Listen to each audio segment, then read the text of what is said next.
یہ عہد النبوي.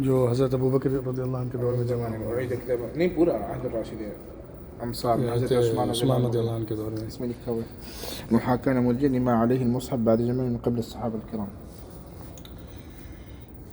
هذا خط الحجازي میں لکھا گیا تھا جو اس زمانے میں. ٹھیک ہے نا. یہ القرن الاول کا ہے. فرق کیا اس میں اچھا نقط آ گئے ہیں اس میں نعم قطع من كتبت بالخط الكوفي البسيط تشكيل بھی ہے. اس میں لوحہ قرآن روایہ شعر قصة النقط ابو اسود الدؤلی والا نقط والا ہے نا. تنقید شروع ہو گیا تھا. یہ جو ہے شرائح من جرید النخل المغربی اس پہ لکھا گیا پورا قرآن. یہ اصلی ہے محاکا نہیں ہے. اچھا یہ اصلی ہے.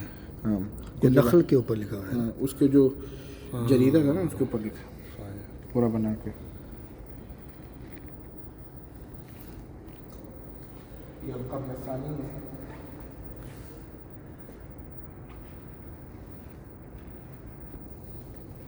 یہ القرن الثاني.